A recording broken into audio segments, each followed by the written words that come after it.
Bonjour à tous et bienvenue dans ce journal du mercredi 1er avril. Dans l'actualité, 36 personnes atteintes du coronavirus sont arrivées cet après-midi en gare de Rennes, Brest et Saint-Brieuc. Des patients venus d'Île-de-France et qui vont être soignés dans les hôpitaux de la région. Un premier transfert de malades s'était déjà déroulé par avion le 25 mars. 6 patients étaient arrivés à Brest. Selon l'Agence régionale de santé, d'autres arrivées de ce type pourraient avoir lieu dans les prochains jours. L'ARS a également précisé que 70 personnels médicaux bretons ont été envoyés en renfort dans les hôpitaux parisiens. Dans les titres du jour également, une information importante pour le Quimper Volley. Le club pourrait monter en LAF, l'élite du volley hexagonal avec le club d'Istres. 2 équipes pourraient donc rejoindre le plus haut niveau à l'issue de cette saison arrêtée par la crise sanitaire. C'est la proposition qui a été faite par la commission centrale sportive de la fédération. Un projet étudié ce mercredi matin par le comité directeur de la Ligue nationale. Il rendra sa décision le 9 avril et Jean-Luc Gouin, le président du Quimper Volley, a réagi au micro de Laurent Villebout. Fin de semaine prochaine, normalement, on sera vraiment officiellement, parce que moi je suis quelqu'un qui aime bien m'appuyer sur des faits palpables, si on peut dire. Donc tant que j'aurai pas vu le procès-verbal disant ça se passe comme ci ou comme ça, je resterai un petit peu réservé. Mais ça semble, on va dire, quand même mieux engagé que c'était il y a une semaine. J'avais gardé un petit espoir dans un petit coin de ma tête en me disant la situation est quand même assez exceptionnelle, donc à situation exceptionnelle, possible réponse exceptionnelle. Et nous continuons à détailler l'actualité. Nous retrouvons notre chronique La Bretagne en 5 infos, préparée aujourd'hui par Arthur Malter. L'armée de l'ombre répond présente en Bretagne. Depuis l'appel du ministre de l'Agriculture, Didier Guillaume, aux Français confinés pour aider les agriculteurs, les propositions affluent en nombre.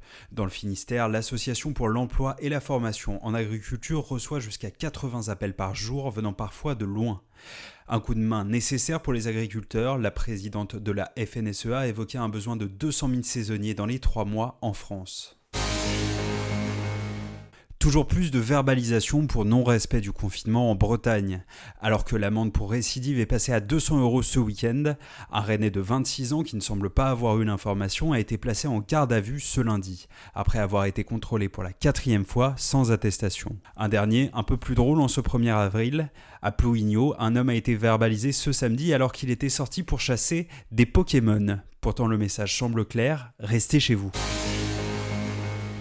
À Brest, 2 pharmacies du bourg de Lambé ont été ciblées par des cambriolages depuis mi-mars.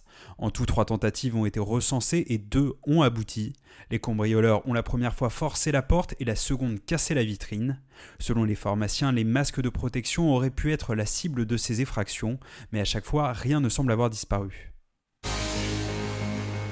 Les tomates finistériennes débarrassées de leur virus. Mi-février, le ministère de l'Agriculture a informé qu'une exploitation du Nord Finistère était touchée par le virus du fruit rugueux brun de la tomate. Un virus sans danger pour l'homme mais extrêmement virulent pour la tomate qui faisait peser un risque sur la filière. L'exploitation est aujourd'hui décontaminée. L'abeille Bourbon, lui aussi confiné à cause du coronavirus. Le remorqueur emblématique de Brest, habituellement amarré quai Malbert, n'a pas touché terre depuis 10 jours. Il mouille devant Camaret ou Plougonvelin sur décision de son commandant. La contamination d'un ou de plusieurs marins aurait de lourdes conséquences pour cet équipage de seulement 12 personnes. Ce mercredi, le Breton Richard Ferrand a ouvert la mission parlementaire sur le coronavirus. Alors, quel est l'enjeu de cette mission d'information et peut-on critiquer le gouvernement dans cette période d'unité nationale? Nous retrouvons tout de suite Hubert Coudurier en duplex du Télégramme à Morlaix pour faire le point sur la situation. C'est une mission parlementaire d'information destinée aux députés qui se réuniront tous les mercredis, mais ça ne va pas au-delà. L'Union nationale s'effiloche sous les coups de butoir de Jean-Luc Mélenchon et de Marine Le Pen, qui a quelques raisons de le faire, puisqu'elle fut la première à dénoncer un certain amateurisme de la riposte gouvernementale à cette crise sanitaire. Contrairement aux Asiatiques, il est vrai, nous n'avons pas vécu le SRAS et nous n'y étions absolument pas préparés à un drame de cette ampleur. On manque aujourd'hui de tests, de capacités d'appareils respiratoires, de masques, de médicaments. Et aiguillonné par les critiques, le gouvernement met les bouchées doubles. Mais il est bien évident que ce qui manque aujourd'hui servira surtout pour éviter un rebond épidémique lorsque nous sortirons de la crise sanitaire, notamment en ayant recours à ce qu'on appelle le tracking pour tracer finalement les malades.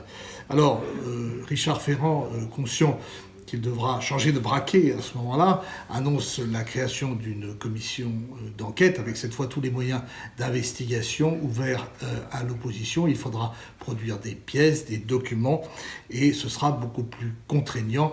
Il est bien conscient, le président de l'Assemblée nationale, qu'il ne peut pas rééditer ce qui s'était passé lors de l'affaire Benalla où finalement le seul rôle d'opposition et d'investigation avait été confié par défaut au Sénat. Et à noter qu'Hubert Coudurier reçoit ce soir sur TBO et TB Sud l'ancien ministre de la Santé Philippe Douste-Blazy. L'ancien ministre est engagé dans la réserve sanitaire et il souhaite l'autorisation de la prescription de la chloroquine. Focus maintenant dans ce journal sur une activité qui occupe de nombreux parents, c'est l'école à la maison. Cela fait 3 semaines que les écoles, collèges et lycées sont fermées. Alors, comment se passent les apprentissages à la maison ? Eh bien, ce qui est sûr, c'est qu'une bonne connexion à Internet est indispensable pour que les enfants continuent à travailler. Reportage à Brest et à Paimpol de Sophie Lecroisier. Ça, c'est le haie. Ouais, là, on a fait le haie, maintenant on fait le haie. Ambiance studieuse le matin, car l'école s'est invitée à la maison depuis plus de 2 semaines. Ici et là, le rythme semble trouvé. Je trouve que c'est un peu long. Je préférais être encore à l'école. Personnellement, la première semaine, c'était assez vide. On n'a pas eu beaucoup de devoirs à faire vu que c'était la première semaine, il fallait s'organiser. Mais là, ça devient... on a beaucoup de choses à faire par jour et puis c'est pas des petits trucs qui durent 15 minutes, des petits exercices, c'est des leçons entières à recopier. J'aime pas trop, moi, le travail à la maison. Je préfère à l'école parce que, à la maison, t'es plus autonome et tu dois plus te débrouiller. Alors qu'au collège, les profs sont là pour t'expliquer si tu comprends pas. Comme on n'a pas les mêmes techniques des parents, c'est un peu dur, mais sinon ça va. Une situation hors norme qui pousse les parents à endosser le rôle de précepteur. Certains jonglent aussi avec leurs obligations professionnelles. Le plus difficile pour nous, c'est vrai, c'est d'allier télétravail et enseignement pour tous les enfants en même temps. C'est compliqué, il faut être très créatif avec les enfants. Et là, on n'a pas forcément ce côté, donc heureusement, la maîtresse, elles sont toujours là à côté pour les envoyer des petits défis, petits devoirs, des activités, donner des idées. On essaye surtout de les cadrer pour vraiment qu'il y ait un rythme, pour pas que ce soit des vacances. Et qu'ils apprennent à s'embêter aussi. En fonction des niveaux scolaires, de 2 à 6 heures de travail quotidien sont nécessaires. Un rythme qu'il va falloir garder encore plusieurs semaines, sans oublier bien sûr le sport et la détente, à chacun sa méthode.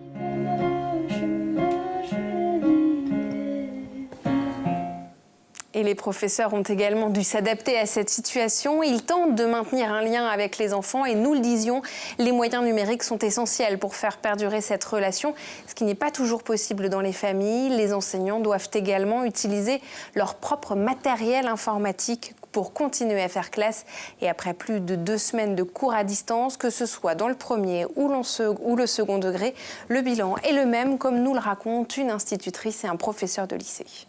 On n'est pas sur une continuité pédagogique, on n'est pas non plus sur le fait d'avancer dans les programmes.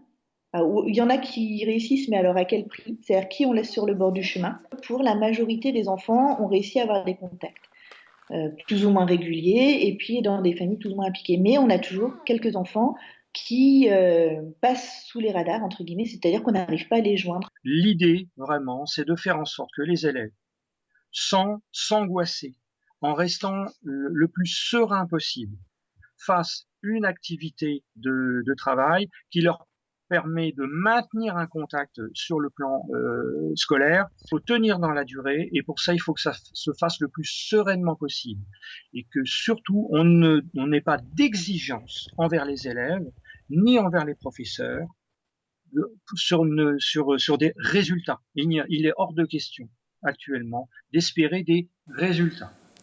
Et vous retrouvez à présent Xavier Patrijon pour la partie magazine de cette édition. Aujourd'hui, il interroge le président de l'Ordre des experts comptables de Bretagne qui lui donne des conseils pour aider les entreprises. Nous, on se retrouve demain pour un nouveau JT.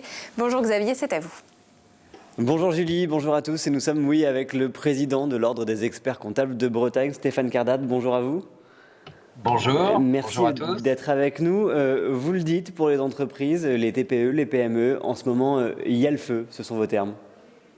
Il y a le feu, effectivement, on vit une période que l'on n'a jamais vécue, d'incertitude, puisque d'un coup, d'un seul, l'activité s'est arrêtée. Alors justement, vous êtes souvent le premier contact de ces entreprises, vous êtes les personnes vers qui les entreprises vont assez naturellement, et vous le dites, ces textes changent tout le temps, changent tous les jours, finalement la situation elle évolue au jour le jour. Pour vous, c'est pas simple non plus d'apporter des réponses concrètes et presque définitives?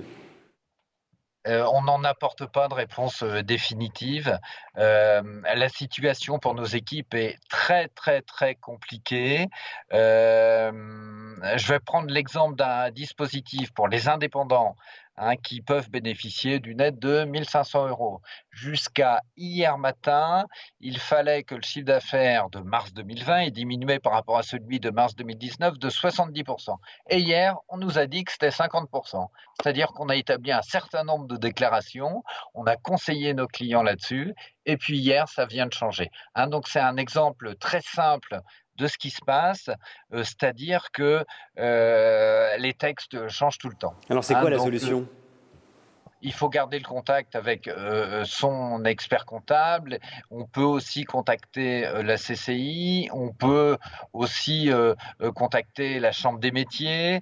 Enfin, tous les réseaux, tous les acteurs économiques habituels qui accompagnent les entreprises sont là pour guider et informer toutes les entreprises. Donc les entreprises ne sont pas abandonnées.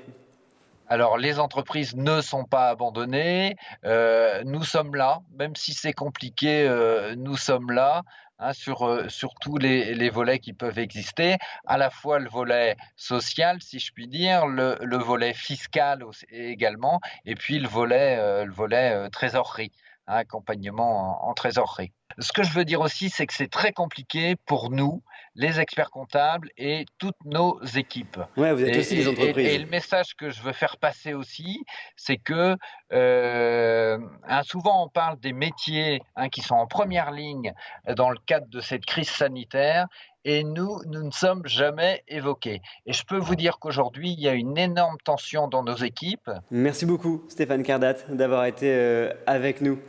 Tout de suite, c'est la brève de trottoir de Stéphane Leroy. Comment que c'est ? Ça casse avec toi ou quoi ? Nickel chrome, nickel crème, ça confine ? Ouais, ça confine. Ici, télétravail. Télé, tout bien, 15h, un truc de dingue. Je vis avec mon environnement du jour, quoi. C'est-à-dire ordi, petit café, petit coup de vapote, un thermomètre derrière parce que, vu BFM de trucs on va tous crever, donc je prends la température 8 fois par jour.